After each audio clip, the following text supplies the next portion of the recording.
On the wide, wind-swept prairie, silence can feel heavier than stone. And in that silence, one man sat broken. Caleb Turner, a cowboy suddenly left with 4 babies after his young wife passed in childbirth. He tried. Lord knows he tried. He warmed bottles, hushed their cries, mended fences by day, and collapsed by night. But grief weighed him down like a saddle, too heavy for the horse, and neighbors whispered it was only a matter of time before both the man and his children gave out. That's what the world saw. But what they didn't see, what they missed, was the quiet strength waiting to step across his threshold. A woman almost 50, a widow named Eleanor Price, who carried no beauty by the town's standards, no riches, no promises. Only a loaf of bread still warm from her oven, and a heart that refused to harden despite the years. And it was that bread, humble, ordinary, carried in weathered hands, that would change the fate of the Turner Ranch. But how could a single act of kindness stand against the sharp tongues of neighbors, the heavy shadow of Caleb's grief, and Eleanor's own secret scars? That is where the story unfolds. Because behind every loaf of bread, there is a hunger deeper than the body can confess. Behind every widow's silence, there is a voice long ignored. And behind every cowboy's stoic eyes, there is a man aching to believe he hasn't been abandoned by God or by life. This is not a tale of grand heroes or sweeping battles. It is the story of 2 people long overlooked who found one another at the edge of despair. A man too weary to hope, and a woman too often told she was unworthy of love. When their paths crossed, the town shook its head. But the children, they reached out with tiny hands calling her mama before she ever believed she could be one again. So the question lingers stirring in the heart. Was that bread the beginning of a family's salvation, or just a fleeting kindness soon swallowed by the prairie winds? The cowboy was left with 4 hungry babies after his wife died, until a widow came with bread. What happened after she stepped inside his door is the part you won't want to miss. The prairie had a silence that could make a person feel both small and endless. Eleanor Price, now 50, knew that silence better than most.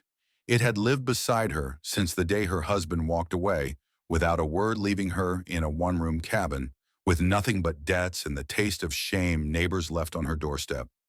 She had been a dutiful daughter, once a wife by arrangement, a woman who learned to bow her head so often that she forgot the weight of lifting her chin. Years passed like seasons on the plains, wind, dust, rain, and little else. Folks whispered she was too plain, too heavy, too worn by time to be chosen again. And yet something inside her never gave up the practice of kindness. She still baked bread every Saturday, even when no one came to share it. She still tended the small garden behind her cabin, though she had only herself to feed. There was dignity in small rituals, in keeping the hands busy when the heart was too heavy. One late afternoon, with the horizon glowing gold and the cicadas humming their restless hymn, Eleanor wrapped a loaf in a clean cloth and set out on foot. She told herself it was just a walk, but the truth was her feet were guided by something deeper. Her path ended at the ranch of Caleb Turner. Everyone knew his sorrow, a cowboy widower left with 4 babies after his wife's body gave out in childbirth. His fields grew wild, his cattle wandered, and from the road you could hear the crying, a chorus of need that no man alone could answer. Eleanor stood at the door, bread in her arms like an offering, her heart beating not with romance, not even with hope, but with the stubborn mercy that had carried her this far. She knocked softly. When the door swung open, Caleb appeared, hollow-eyed, a child clinging to his shirt, while another wailed from behind. He looked at her with the bewilderment of a man half drowning, unsure if the figure before him was real or only another trick of his weary mind. Eleanor lifted the bread. "I thought you might need this," she said simply. For the first time in years, she felt her own voice steady, as though the bread weighed less than the courage it carried. And in that pause, something fragile was planted. But could bread in a stranger's hand be enough to lift a house sinking in grief? Inside the Turner house, sorrow had left its mark. The wooden floor was tracked with dust from boots too weary to care. Bottles of milk soured on the table, and quilts lay tangled where infants had cried themselves to fitful sleep. The air itself felt heavy, as if grief had seeped into the very beams that held the roof. Eleanor Price stepped cautiously inside, loaf still in her hands. She hadn't meant to linger, just to offer food and leave quietly, the way she had learned to pass through life. But the sight of 4 children changed her feet's direction before her mind could object. The oldest, a boy of 5, tried to hush the baby on his hip, his small arms trembling. Another child sat cross-legged on the floor, thumb in mouth staring at her, like she was some apparition from the old stories. And in the cradle, a newborn wailed a thin, piercing cry that filled every corner. Eleanor's heart tightened. She knew loneliness, but this was chaos teetering on the edge of despair. Caleb Turner, broad-shouldered but bent by sleepless nights, cleared his throat. I I don't know what I'm doing most days, he admitted, voice low. I reckon folks think I'll lose the ranch by winter. Maybe they're right. Eleanor placed the bread on the table, then without asking reached for the crying infant in the cradle. Her arms, long denied the simple duty of holding, found the rhythm again, as if no time had passed.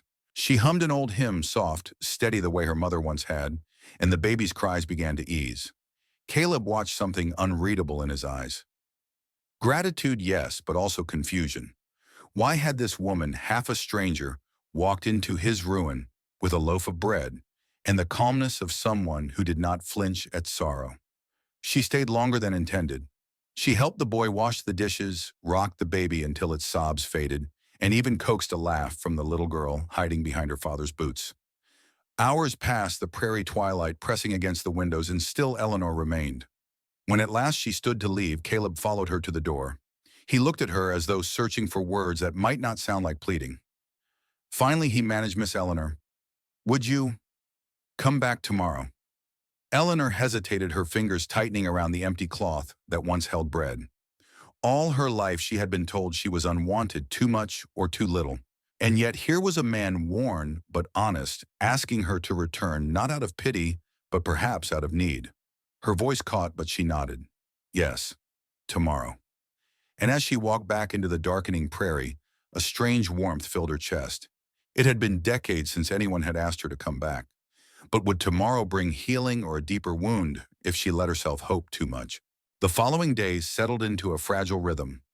Eleanor Price returned each morning, her apron folded neatly in her satchel sleeves, rolled up before she even stepped through the Turner doorway. She fed the babies with steady hands, scrubbed the pans until they shone, and taught the eldest boy how to carry a bucket of water without spilling. In return, she received something she hadn't known. She missed the laughter of children, filling her ears, small hands tugging at her skirt, and the unspoken trust of a man who let her steady his world without question. But joy was never simple on the prairie. The neighbors saw her coming and going, her figure stout against the wide horizon, and their tongues wagged quicker than the wind.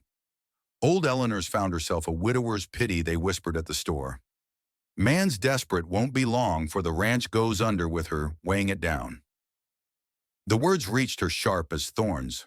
She had endured scorn all her life, too plain for admiration, too old for courtship, too broad for men who measured women by their waist. But now, with Caleb's children clinging to her arms, the sting cut deeper. Some nights, walking home beneath a sky heavy with stars, she questioned herself. What am I doing here? Am I only filling a gap until he finds someone younger, prettier, easier to love? And there was Caleb himself. Though his gratitude was plain, though his voice softened each evening when he said, "Thank you, Eleanor," she saw the grief still etched in his face. Sometimes he lingered at the cradle too long, as if afraid to let go of the memory of the wife he'd buried. One evening, as she kneaded dough at his table, Caleb spoke without lifting his gaze. I don't reckon I'll ever be the same man again. My boys need more than I can give. I don't know what God's asking of me anymore. Eleanor's hands paused, the flour clinging to her fingers. She wanted to say, I've been there. I've known the ache of being left, the silence of being unwanted. But her words caught in her throat, sealed by years of being told her voice mattered little. Instead, she pressed her hands into the dough harder, as though working her sorrow into something useful. The children, unaware of the weight between the adults, laughed in the corner, building towers of wooden blocks. Their laughter braided the silence, reminding both Eleanor and Caleb that the house, though cracked, was not yet empty. Still, when she walked home that night, her heart ached. The road stretched long, the moon spilling pale light across the fields, and she wondered if she was only feeding a hope that would break her once more.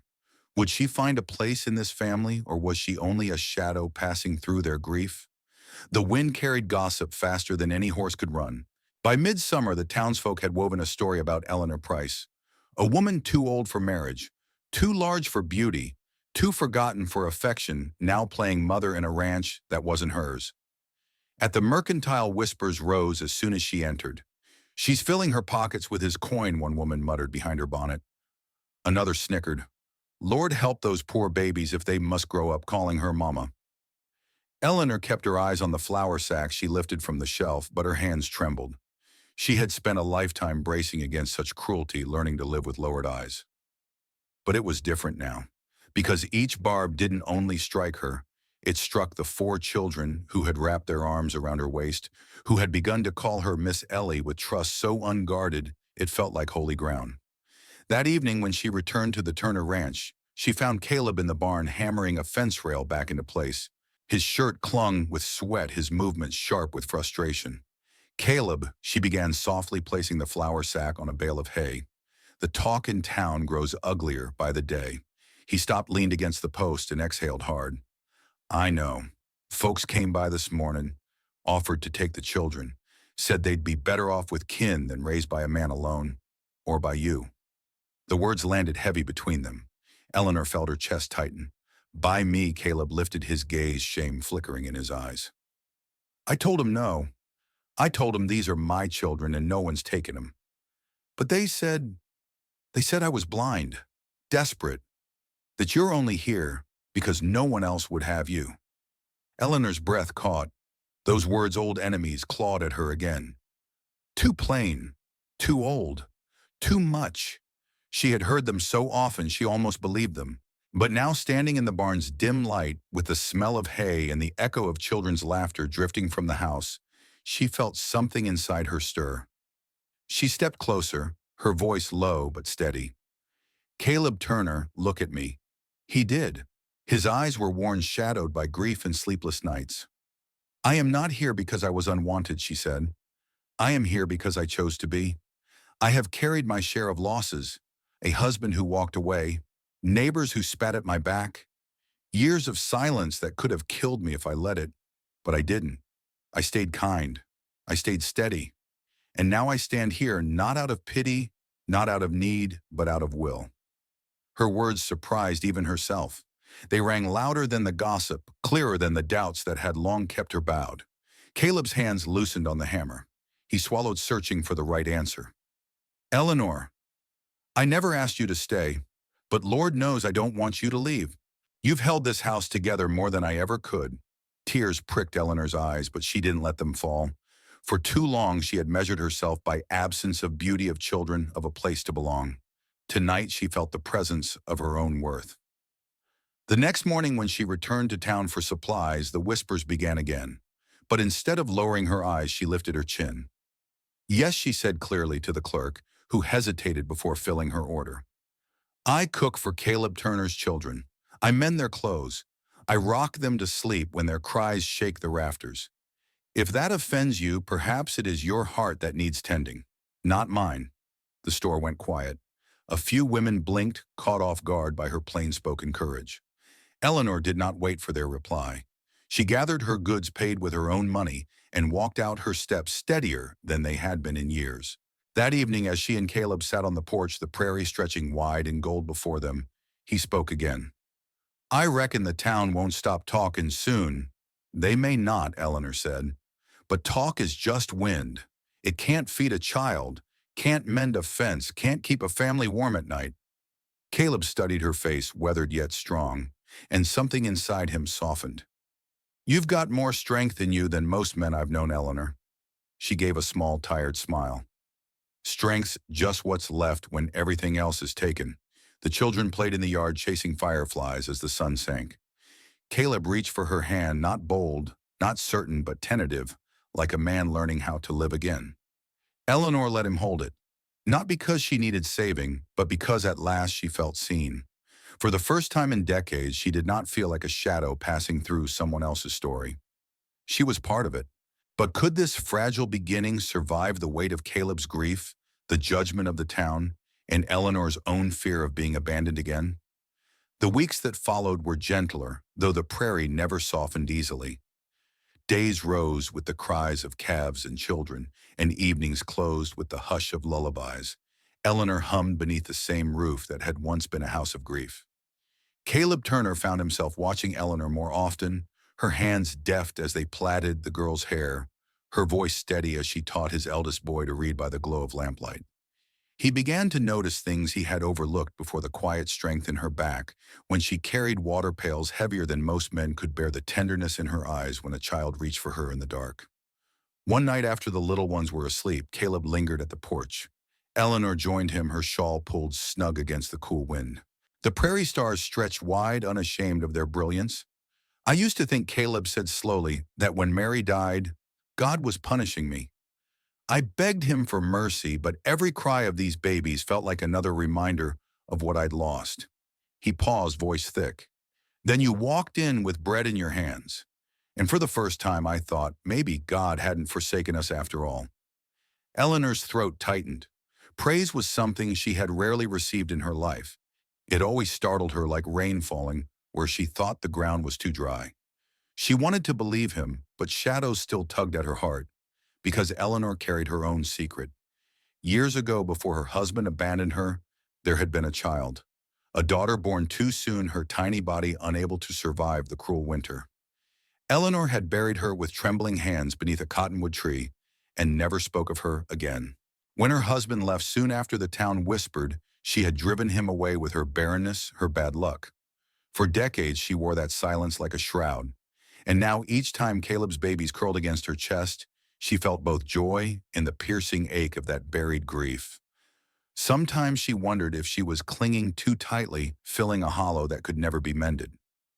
That evening under the stars, Caleb noticed her eyes cloud. "Eleanor, what burdens you?" She hesitated, the words tasting of old pain. But something in his gaze, the unvarnished honesty of a man who had known loss, gave her courage. "I once had a child," she whispered. "A little girl.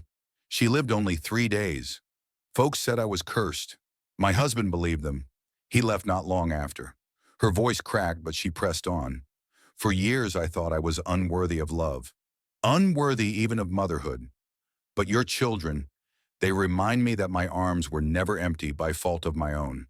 They remind me I can still give." Silence hung, but it wasn't cold. Caleb reached for her hand, his rough palm steady over her trembling fingers. "Eleanor," he said firmly, "you are not cursed. You are the strongest woman I've ever known. And my children, they laugh again because of you. I laugh again because of you." Her breath shivered out, carrying a weight that had sat on her chest for decades. For the first time in years, she did not feel bound by shame. Instead, she felt lighter, as though hope had slipped quietly into her lap and made itself at home. The next morning, when she walked into the Turner home, the children rushed to her with shouts of "Miss Ellie." Their small arms wrapped around her waist, warm and insistent, and Eleanor laughed, deep, unguarded, and free. And in that laugh was a promise that no matter what storms the town or the past tried to bring, she would no longer live bowed. But could hope alone withstand the storm of opposition soon to come from the town, from grief, and even from fear lodged in their own hearts? By early autumn, word had spread like wildfire. Eleanor Price had all but moved into the Turner Ranch. Some neighbors whispered that she was stealing Caleb's land by slow degrees. Others clucked their tongues at the shame of a woman her age pretending to be a mother again. The worst came one Sunday after church. As Caleb gathered the children, a man named Harlan Pike, who never missed a chance to sharpen cruelty into a blade, stepped into their path. His voice carried clear enough for the whole congregation lingering outside to hear. "Caleb," Harlan sneered, "you letting that old maid raise your young'uns now? Ain't it bad enough they've lost their real mother? You'd saddle them with a woman who's already half in the grave." A few chuckled nervously, while others averted their eyes. Eleanor froze, her face hot, her body stiff with the familiar urge to shrink. But before she could, Caleb stepped forward. "You'll watch your tongue," he said, his voice low but cutting. "Eleanor's done more for these children in a month than most men in this town would in a lifetime." The crowd hushed. Caleb rarely raised his voice, but his words struck with the force of truth. Still, the sting of the insult clung to Eleanor's skin deeper than any prairie wind. That night back at the ranch, she folded laundry in silence. Caleb entered the room, his steps hesitant. Eleanor, he said softly, don't let Pike's words settle in you. He don't know you like I do. But she turned, eyes glistening. That's just it, Caleb. Maybe he's right. Maybe I don't belong here. Maybe your children deserve a woman younger, prettier, someone the town won't mock. Caleb crossed the room in 3 strides. He took her hands still warm from folding the children's clothes and held them as though anchoring her. Listen to me. My children don't need a pretty face. They need someone steady, someone who loves them without condition. And that's you. You belong here, Eleanor. Don't you see you've already given them more than anyone else could? Her breath trembled, but she searched his eyes and found not pity, not desperation, but conviction. And yet behind his conviction, she still saw the shadow of Mary, his late wife. The grief lingered like a ghost between them. Later that week, Eleanor stumbled upon him in the barn, sitting with Mary's old shawl in his hands. His shoulders shook not with anger, but with the rawness of a man caught between past love and present possibility. He didn't hear Eleanor approach until she laid a gentle hand on his shoulder. I'll never be her Eleanor, whispered the words, as much a confession as a plea. Caleb lifted his head, eyes wet. I don't want you to be her. I don't always know how to let go. Her hand lingered steady and warm. Then don't let go, she said softly. Carry her with you. But don't close the door on the living Caleb, on your children, on yourself. She hesitated, then added, on me. In that moment, something shifted. Not all at once, not cleanly, but like a river breaking through ice. Caleb set the shawl aside and, with a weary exhale, pulled Eleanor into his arms. She let herself be held not as a replacement, not as a shadow, but as a woman who had chosen to stand beside him. It wasn't the town's approval that gave her courage. It wasn't even Caleb's words. It was the realization that for the first time in decades, she was living not by what others thought she lacked, but by what she knew she could give. And Caleb, weary but honest, had begun to see that love did not diminish by sharing. It grew even from broken soil. But could this fragile bond, born of sorrow and defiance, truly blossom into love? Love freely chosen, not bound by need or fear. By early autumn, word had spread like wildfire. Eleanor Price had all but moved into the Turner Ranch. Some neighbors whispered that she was stealing Caleb's land by slow degrees. Others clucked their tongues at the shame of a woman her age pretending to be a mother again. The worst came one Sunday after church. As Caleb gathered the children, a man named Harlan Pike, who never missed a chance to sharpen cruelty into a blade, stepped into their path. His voice carried clear enough for the whole congregation lingering outside to hear. Caleb, Harlan sneered, you letting that old maid raise your young'uns now? Ain't it bad enough they've lost their real mother? You'd saddle them with a woman who's already half in the grave. A few chuckled nervously while others averted their eyes. Eleanor froze, her face hot, her body stiff with the familiar urge to shrink. But before she could, Caleb stepped forward. You'll watch your tongue, he said, his voice low but cutting. Eleanor's done more for these children in a month than most men in this town would in a lifetime. The crowd hushed. Caleb rarely raised his voice, but his words struck with the force of truth. Still, the sting of the insult clung to Eleanor's skin deeper than any prairie wind. That night back at the ranch, she folded laundry in silence. Caleb entered the room, his steps hesitant. Eleanor, he said softly, don't let Pike's words settle in you. He don't know you like I do. But she turned, eyes glistening. That's just it, Caleb. Maybe he's right. Maybe I don't belong here. Maybe your children deserve a woman, younger, prettier, someone the town won't mock. Caleb crossed the room in 3 strides. He took her hands still warm from folding the children's clothes and held them as though anchoring her. Listen to me. My children don't need a pretty face. They need someone steady, someone who loves them without condition. And that's you. You belong here, Eleanor. Don't you see you've already given them more than anyone else could? Her breath trembled, but she searched his eyes and found not pity, not desperation, but conviction. And yet behind his conviction, she still saw the shadow of Mary, his late wife. The grief lingered like a ghost between them. Later that week, Eleanor stumbled upon him in the barn, sitting with Mary's old shawl in his hands. His shoulders shook, not with anger, but with the rawness of a man caught between past love and present possibility. He didn't hear Eleanor approach until she laid a gentle hand on his shoulder. "I'll never be her."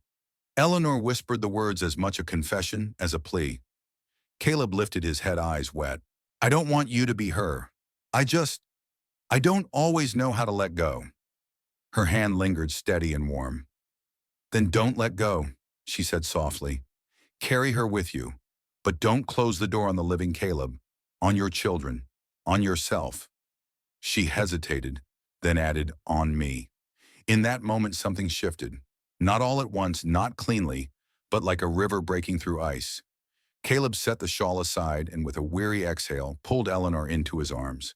She let herself be held, not as a replacement, not as a shadow, but as a woman who had chosen to stand beside him. It wasn't the town's approval that gave her courage. It wasn't even Caleb's words. It was the realization that for the first time in decades, she was living not by what others thought she lacked, but by what she knew she could give. And Caleb, weary but honest, had begun to see that love did not diminish by sharing. It grew even from broken soil. But could this fragile bond born of sorrow and defiance truly blossom into love? Love freely chosen, not bound by need or fear. Winter crept across the prairie, quiet but relentless. Frost edged the fences, the air grew thin with cold, and nights seemed longer than days. Yet within the Turner house warmth lingered, woven not from the fire alone, but from something deeper, the slow, steady weaving of two broken lives into one fabric. Eleanor Price rose before dawn as always, but now she no longer felt like a guest in another's life. She moved through the kitchen as though it belonged to her, every drawer and shelf familiar. The children's laughter no longer surprised her. It was expected like birdsong after a storm. One evening as snow began to drift, Caleb gathered the children by the hearth. The glow painted their faces gold and the crackle of fire filled the quiet spaces. He cleared his throat, then looked at Eleanor.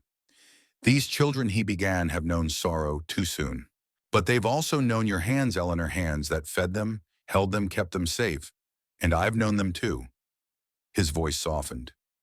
"I don't want you to leave this house when the storm passes. I don't want you to wonder if you belong. Because you do. You belong here with us. With me." Eleanor's heart trembled. For decades she had lived on the edge of other people's lives, never quite chosen, always half expected to fade away. But here was a man, weathered, honest, asking her to stay, not from desperation, but from love. She set down her knitting, folded her hands, and whispered, "I've waited 50 years to hear words like those. Yes, Caleb, I will stay." The children clapped, their small voices bright. Caleb's eldest boy threw his arms around Eleanor's waist and said, "Mama." The word startled her. It was not hers by blood, but it was hers by love. She bent low, kissed the boy's hair, and let the words settle into her bones like a blessing. Later that night, when the children were asleep, Eleanor and Caleb stood on the porch, the snow falling soft around them. He took her hand, rough and scarred, and she did not pull away. "You've given me hope again," Caleb said quietly. "And you've given me a home," Eleanor replied. They stood in silence, then the wide prairie stretching endless before them, yet neither felt small. For the first time, both knew they were not living in the shadow of loss anymore. They were living in the light of what could still be. And though the town might still talk, though sorrow might still visit their door, they had found in each other a truth stronger than any judgment love, chosen freely late, but not too late. Because love, like winter fire, burned brightest when tended with patience, trust, and the courage to begin again.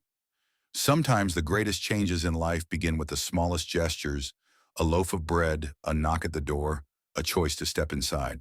For Caleb Turner, a widowed cowboy with 4 hungry babies, and for Eleanor Price, a woman the world had overlooked, that moment of kindness became the beginning of healing. This story reminds us that love doesn't always arrive in youth or in grand sweeping ways. Sometimes it comes later, quieter, like a lantern lit in the dusk. And often it is born not from perfection, but from the simple courage to give what we have, even when we feel we are not enough. Perhaps that is something each of us can carry into our own lives, the courage to extend kindness when the world expects silence, the bravery to hope again when it would be easier to give up. Love has no timetable, and healing has no age limit. If this story touched your heart, I invite you to stay with us here at None.